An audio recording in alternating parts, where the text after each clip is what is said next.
Hello everyone, मैं हूं आपका एजुकेटर सैयद शुजातुल्लाह। आज हम पढ़ने वाले हैं एक सिख कम्युनिटी का सबसे इम्पॉर्टेंट दिन और सबसे सेलिब्रेटिंग दिन के बारे में, जिसका नाम है खालसा डे।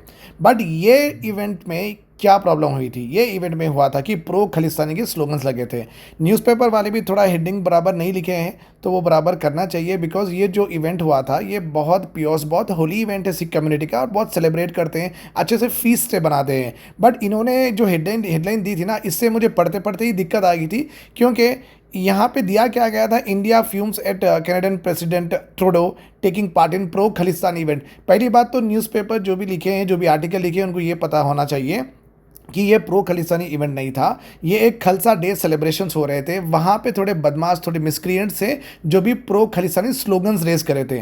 तो इसका मतलब ये नहीं है कि अगर आप प्रो खालिस्तानी इवेंट इस तरीके से हेडलाइन बनाते हैं तो लोगों में क्या समझ में आएगा, जितने भी लोग ये सेलिब्रेशन में पार्टिसिपेट कर रहे हैं पूरे एंटी इंडिया है और पूरे प्रो खालिस्तानी है। तो ऐसा तो हो नहीं सकता कि इंडिया के जितने भी कनाडा में रह रहे हैं, पूरे टोरंटो में रह रहे हैं, पूरे ही इंडिया के अगेंस्ट है और प्रो खालिस्तानी है। ऐसा तो हो नहीं सकता, राइट? तो यहाँ पे हेडिंग ही सबसे रॉन्ग दी गई है, तो इसको ठीक करना बहुत ज़रूरी है। ठीक है, चलिए अभी हम देखते हैं कि इंडिया ने मिनिस्ट्री ऑफ एक्सटर्नल अफेयर्स ने प्रॉपरली कहा है कि डिप्टी हाई कमिश्नर है कनाडा के, उनको बुलाया है और कहा है कि सम्मन किया है कि आपके ऐसे जो स्लोगन्स, प्रो खालिस्तानी स्लोगन्स आपके इवेंट्स में, रैलीज में लग रहे हैं, वो भी गवर्नमेंट के officials like president Justin Trudeau भी जा रहे हैं, तो हमें इससे दिक्कत है, हम ये बर्दाश्त नहीं कर सकते। क्योंकि आप एज ए गवर्नमेंट रह के जब हम किसी पॉलिटिकल पार्टी या किसी गवर्नमेंट, किसी मूवमेंट को जब हम ऑफिशियली रिकॉग्नाइज नहीं करते हैं, तो आप क्यों रिकॉग्नाइज कर रहे हैं ये सब चीज़ों के लिए, राइट? आप जाके उनके ऐसे, जिसे हम नापसंद करते हैं, इंडिया जिसे नापसंद करता है, जो कि खालिस्तान मूवमेंट को हम नापसंद करते हैं, हमारी गवर्नमेंट उसको रिलेट नहीं करती है, तो आप जाके वैसे इवेंट्स, वैसे ऑर्गेनाइजेशन में क्यों जा रहे हैं, ये हम समझ नहीं सक रहे हैं। तो आओ आके उसका हमें आंसर दो। तो इंडिया ने कनाडा के डिप्टी हाई कमिश्नर को समन किया है, जवाब देना तो पड़ेगा कि आपके जो प्रेसिडेंट है वो वहाँ क्या कर रहे थे ऐसी रैली में, जो कि रैली इंडियन गवर्नमेंट को पसंद नहीं है। तो यहाँ पे थोड़ा बहुत हम यूपीएससी रिलेटेड भी देख लेंगे। Khalsa day as I have told you that बहुत पियोस होता है, बहुत फीस्ट होता है, हर गुरुद्वारे में बनाया जाता है। ये खालसा डे बेसिकली बनाया जाता है with the establishment of Khalsa पंथ। 1699 में खालसा पंथ का एस्टैब्लिशमेंट हुआ था, इंग्लिश में इसे खालसा कल्ट कहते हैं। तो ये एस्टैब्लिश हुआ था by the 10th Sikh Guru Gobind Singh ji, उन्होंने ये एस्टैब्लिश किया था खालसा डे, खालसा पंथ एस्टैब्लिश किया था। तो उसे ही मार्क करने के लिए, उसे ही याद करने के लिए खालसा डे सेलिब्रेशंस पूरे दुनिया में सिख भाई बहन बनाते हैं। ठीक है, हमें प्रॉब्लम कभी थी ना, कभी होगी, कभी ना रहेगी भी। खालसा डे तो हम भी पार्टिसिपेट कर लेंगे, बट ये ऐसे इवेंट्स में, इतने प्योस इवेंट्स में अगर इस तरीके के स्लोगन्स लगेंगे तो हमें ये इवेंट्स का नहीं, एक नेगेटिव मोड ले लेता है, एक जॉयफुल रहने के बदला एक नेगेटिव मोड ले लेता है। So that is what it is. तो और एक भी यहाँ पे मैं दिया हूँ आपको, सिख फॉर जस्टिस। ये क्या है? ये एक ऐसी ऑर्गेनाइजेशन है जो कि प्रो खालिस्तानी मूवमेंट है। मीन्स ये प्रो खालिस्तानी एक्टिविटीज़ रहो, एजेंट्स रहो, उनको प्रमोट करती है। इनका काम यही है कि खालिस्तान मूवमेंट को आगे बढ़ाना। ठीक है, तो ये याद रखिए कि सिख फॉर जस्टिस अगर कभी भी कहीं पे भी आप सुनते हैं तो आपको समझ में आ जाना चाहिए कि ये एक ऐसी ऑर्गेनाइजेशन है जो कि प्रो खालिस्तान काम करती है, एंटी इंडिया काम करती है। ठीक है, पूरे के पूरे जो भी न्यूज़ मीडियाज़ है उन्होंने प्रॉपरली दिया गया है प्रो खालिस्तान स्लोगन्स रेज्ड। वहाँ के भी फॉरेन मीडिया ने, स्टेट्समैन उन्होंने भी कहा है कि pro Khalistan slogans raised. Asia news internet इन्होंने भी कहा है कि ये भी फॉरेन मीडिया है, वहाँ पे भी प्रो खालिस्तान स्लोगन रेज। तो सबको दिक्कत है, इंडियन न्यूज़पेपर्स और फॉरेन न्यूज़पेपर्स को। बट वहाँ के थोड़े लोकल न्यूज़पेपर्स है जहाँ पे ये डे के बारे में ज़्यादा कुछ बुरा नहीं कहा गया है। ये खालसा डे सेलिब्रेशंस को वो उन्होंने लोकल न्यूज़ चैनल्स में अच्छी तरीके से लिखा है। Thousands from six community mark new year celebrate Khalsa day. तो आप थोड़ा वो देखेंगे, खालसा डे टोरंटो में हुआ था।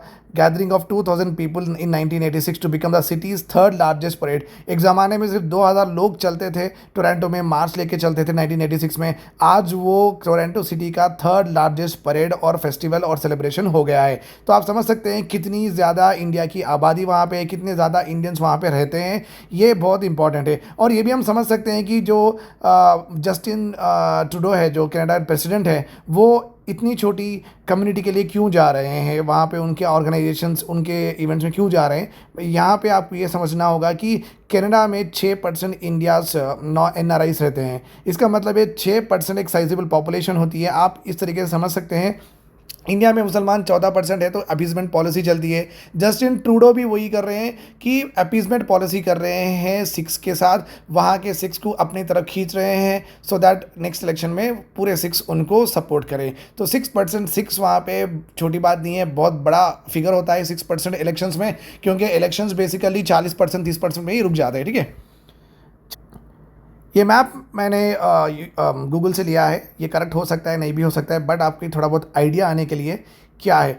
मुझे तो ये कभी कभी पढ़ते खुद ऐसा भी लगता है कि ये पूरी इंडिया, ये पाकिस्तान की भी साजिश दिखती है, क्योंकि देखिए यहाँ पे ये खलिस्तान ये डिमांड कर रहे हैं, ये पार्ट होना चाहिए। अगर ये खलिस्तान इनको अगर मिल गया तो क्या होगा, जम्मू एंड कश्मीर अलग हो जाएगा ऑटोमेटिकली इंडिया से। ठीक है, तो यहाँ पे जो भी रहेंगे तो आराम से ये लोग क्या करेंगे पाकिस्तान वाले, ओके, किसी ना किसी तरीके से, जैसे कि इनके वजह से ही ये लोग भी फंड कर रहे हैं खलिस्तान मूवमेंट को, तो इनकी वजह से इनको कंट्री मिला तो ये बोलेंगे ठीक है आप ऊपर का ले लो। तो इंडिया का दो बंटवारा तो वैसे भी हो जाएगा, अगर खलिस्तान आ गया तो 3 में बढ़ जाएगा इंडिया। तो ये तो कॉमन सेंस की बात है। हम कश्मीर जैसी इशू को ओके 1947 से झेल रहे हैं और हम इतने वॉर्स लड़ चुके हैं कि हम इतना छोटा सा टुकड़ा नहीं देंगे कभी भी किसी को भी। अब ये खलिस्तान में से इतना टुकड़ा अगर ये मांग रहे हैं इंडिया में से, ये भी ज़िंदगी में मेरे ख्याल से जब तक अर्थ है जब तक ये हो नहीं पाएगा, बिकॉज कश्मीर का इशू ही सॉल्व नहीं हुआ है तो खलिस्तान तो बहुत बहुत दूर की बात है। ये तो आप समझ सकते हैं कि it is out of contest, किसी के दिमाग में नहीं है। और ये भी आपको पता होना चाहिए, जो पंजाब में रहते हैं, हरियाणा में रहते हैं, वहाँ पे भी सिख्स रहते हैं, बट 99.99% ऑफ सिख्स तो ये वॉच भी नहीं करते हैं खलिस्तान मूवमेंट। वो बहुत खुश हैं इंडिया में, उनको separate country as separate state नहीं चाहिए। ठीक है, ऐसे फ्रिंज एलिमेंट्स होते हैं, छोटे छोटे एलिमेंट्स होते हैं, जैसे कि जम्मू एंड कश्मीर हुर्रियत थी, तो हुर्रियत के पास उनका एजेंडा था कि जम्मू एंड कश्मीर को ऐड करना। तो हमारे पास इंडिया में तो प्रो खलिस्तानी मूवमेंट नहीं देखा जाता है। ठीक है, वो देखने भी नहीं देंगे, हमारे इंटेलिजेंस एजेंसी इतना काम करेंगे, वैसे उनको पूरों को पकड़ के अपन तिहाड़ में डाल देंगे। ठीक है, ये इसलिए चल रहा है कि बाहर चल रहा है प्रो खलिस्तानी मूवमेंट, क्योंकि वहाँ पर इंडिया की पकड़ उतनी ज़्यादा नहीं रहती है, तो ही वहाँ पर ये सब कर पा रहे हैं। इंडिया में तो हो ही नहीं पाएगा। ठीक है, चलिए अगर हम देखेंगे कनाडा की इंपॉर्टेंस, कनाडा बहुत इंपॉर्टेंट स्ट्रैटेजिक पार्टनर है, वो G7 ग्रुपिंग का भी मेंबर है along with US, UK, Germany, France, Italian, Japan. ठीक है, ये और अपार्ट फ्रॉम ये G7 का मेंबर है कनाडा, ये 5 इंटेलिजेंस आइस का भी एक ग्रुप का मेंबर भी है, US, UK, Australia, New Zealand and आता है कनाडा। तो कनाडा की प्रेजेंस जियोपॉलिटिक्स में अच्छी खासी और बड़े बड़े कंट्रीज़ की वजह से मेरे ख्याल से कनाडा ओके इनके दम पे ही इतना ज़्यादा पावरफुल दिखता है। अगर कनाडा को अगर हम हटा दें ओके ये 6 कंट्रीज है, तो आपको इसकी कोई अहमियत भी नहीं दिखेगी, वो वर्ल्ड मैप में होता एग्जिस्ट भी नहीं करेगा। इसका सिर्फ ये ब्राज़ील, अर्जेंटीना बड़े बड़े कंट्रीज़ के जैसा रह जाएगा, बट इसका कोई वजूद आप समझ सकते हैं इतना बड़ा नहीं रहेगा, क्योंकि कनाडा ये सब ग्रुपिंग का मेंबर है, तो ये थोड़ा हैवी वेट अपने को दिखता है। That's all about it. ये जो पूरे कंट्रीज़ है, ठीक, अगर अब इंडिया की बात देखें तो इंडिया के भी US, ऑस्ट्रेलिया, जापान के साथ क्वाड रिलेशनशिप है, पार्टनरशिप्स है।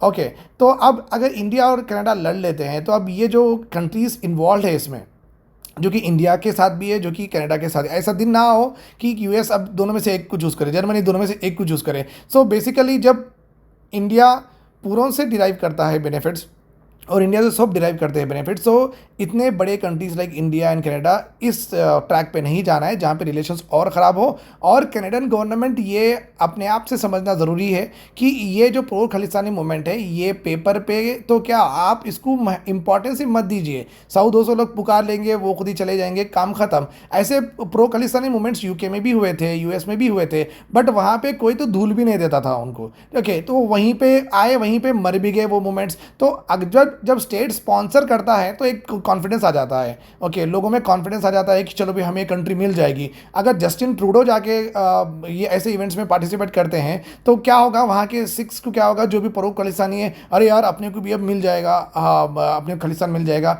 अपन कनाडा के प्रेसिडेंट के थ्रू ये काम करवा लेंगे, इनके थ्रू और स्टेट्स और US को, कनाडा को एक कंसेंसस बना के लेके आएंगे, तो ये कॉन्फिडेंस बढ़ेगा। तो हम ये चाहते हैं कि ये कनाडा अपने आप को खुद से डिसोसिएट करें ये सब मूवमेंट से और दूरी रहें। हाँ, और हम ये समझेंगे कि ये जो भी हो रहा है ये नॉर्मली फ्रिंज एलिमेंट्स कर रहे हैं, ये बदमाश लोग कर रहे हैं। ठीक है, चलो हुआ क्या था, पेपर में इस तरीके से दिया गया था, let us see that. Ministry of external affairs ने पहली बात तो कनाडा के डिप्टी हाई कमिश्नर को बुलाया है। देखिए, हम तो स्ट्रांग प्रोटेस्ट करते हैं, जो भी हुआ था वो इवेंट में। मिस्टर ट्रूडो इस तरीके के इवेंट में जा सकते हैं, बट इस तरीके का अगर प्रो खालिस्तानी स्लोगन्स होते हैं और वो वहाँ पे रह के फिर वो मज़े लेते हैं, ये हम बर्दाश्त नहीं करेंगे। Okay, such continued expressions not only impact India and Canada relations, but इस वजह से क्राइम और वायलेंस भी बढ़ेगा कनाडा में। ओके, कनाडा में अच्छे सिख्स भी है और प्रो खालिस्तान सिख्स भी है, तो वहाँ पे उनकी लड़ाई होगी, फिर उनकी गपशप होगी, तो वहाँ पे क्राइम रेट बढ़ेगा।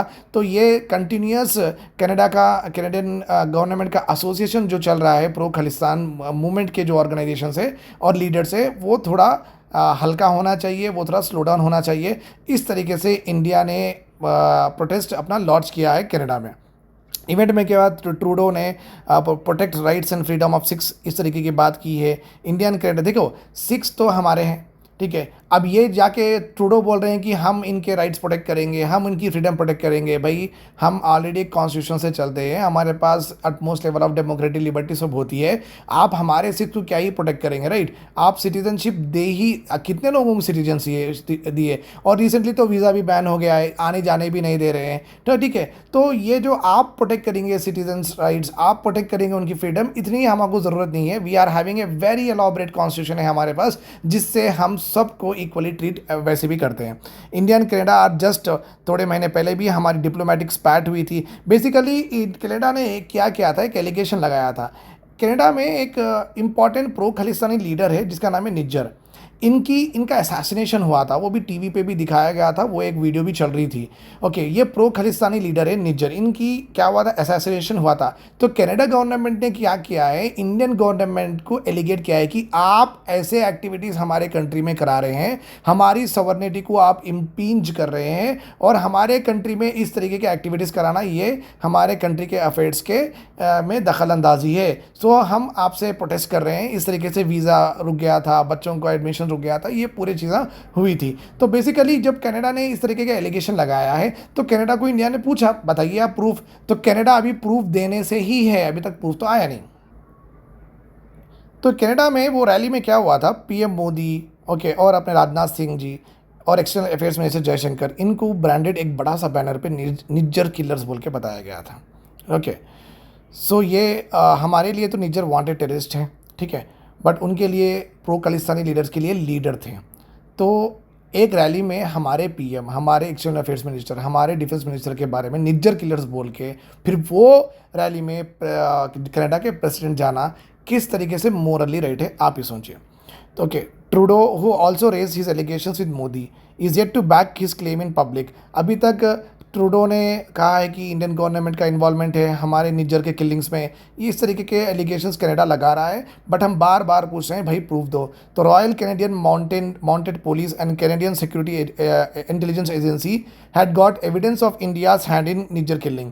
तो इनके पास एविडेंस है कहते, बट दे नहीं रहे हैं। Okay, then while he said that he had got the evidence from a fellow member of 5 E's, an Anglo-Spear intelligence group comprising US, UK, New Zealand and Australia. और Canada के president Trudeau ने यह भी कहा है कि ये जो इन्फॉर्मेशन हमारे पास है, ये इन्फॉर्मेशन बेसिकली हमारे 5 आइज इंटेलिजेंस एजेंसी जो है ना, वहाँ से। Anglosphere is nothing but English speaking जो भी कंट्रीज है, वो पूरा ग्रुप को एंग्लोस्पियर बोलते हैं। इसमें 5 कंट्रीज है, जो कि मैं ऑलरेडी 2 बार बता चुका हूँ। आप याद रखना कि 5 आइज कौन से है, ठीक है, एग्जाम के लिए इंपॉर्टेंट हो। अब कंट्रीज करना क्या चाहिए, अब 2 कंट्रीज देखिए। इंडिया एक इमर्जिंग पावर हाउस है।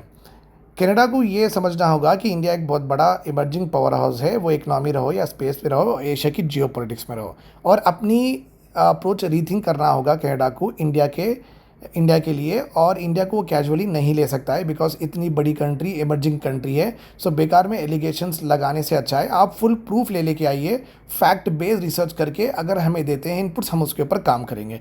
ऑन दी अदर साइड अगर देखेंगे, कनाडा भी छोटा नहीं है, G7 में इसकी पकड़ है। कनाडा एक इम्पॉर्टेंट एलाई भी है यूएस का और नाटो का, और कनाडा एक हब है इंडिया के ओरिजिन डायस्पोरा, बहुत सारे इंडियंस वहाँ पे रहते हैं। 1 आउट ऑफ 7 स्टूडेंट्स कनाडा को जाता है एजुकेशन के लिए। अगर इस तरीके से कनाडा और इंडिया के बीच में वीज़ा नहीं मिलेगा, एजुकेशन की अपॉर्चुनिटीज़ नहीं मिलेंगे, काम करने के अपॉर्चुनिटीज़ नहीं मिलेंगे, तो हमारे जो बच्चों का फ्यूचर है वो भी जियोपोटाइज हो जाएगा। सो इंडिया ने भी प्रॉपर पहल करनी चाहिए, कनाडा का इंपॉर्टेंस समझते हुए कनाडा को भी प्रॉपरली समझना चाहिए कि इंडिया एक एमर्जिंग पावर हाउस है। उसके अलावा यहाँ पे आप देख सकते हैं इंडिया के जो एम्बेसडर्स और हाई कमिश्नर्स जो भी है उनको अपना काम स्पीड अप करना चाहिए और दो भी कंट्रीज से प्रॉपर इंटेलिजेंस और इनपुट्स देने चाहिए, सो दैट दो कंट्रीज़ के जो भी फॉरेन अफेयर मिनिस्ट्री होती है, प्रेसिडेंट्स और हायर लेवल के ऑफिशियल्स होते हैं, वो आपस में ईजिली ये इशू को रिड्रेस करें और इंडिया के कनाडा के रिलेशंस और आगे जाके बेहतर करने की कोशिश करें। अगर इस तरीके से करते हैं तो इंडिया को और कनाडा को बहुत ज़्यादा फ़ायदा होगा, नहीं तो फिर आगे जाके ये और ख़राब होगा। तो फिर इंडिया सैंक्शंस लगाएगा, कनाडा सैंक्शंस लगाएगा, फिर जो कनाडा और इंडिया के बीच में जो भी कंट्रीज़ कॉमन है वो कंट्रीज़ को इस तरीके की हम मजबूरी नहीं बना देना कि वो इंडिया को चूज़ करे, कनाडा को चूज़ करे। हमारी पोजीशन भी वल्नरेबल हो जाएगी, उनकी पोजीशन भी वल्नरेबल हो जाएगी। Okay, so it is important that this has to die down and this has to be solve at the earliest. Thanks for watching, keep subscribing and hit the bell icon और आपके दोस्तों को भी आप भेजिए।